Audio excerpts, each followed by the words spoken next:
Hi guys, kahapon I accidentally ate dark fruit. Nasayang tuloy yung aking kitsune. So buti na lang itong si Eclipse ay bibigyan daw niya ako ng creation fruit.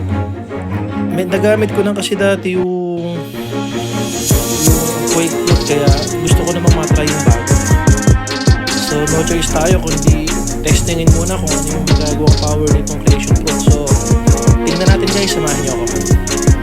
Follow na nga rin pala ako at saka yung mga playmate ko rito, sila Eclipse, sila Purple Mommy, and si Gavin. At sabay-sabay tayong maglaro. See you guys!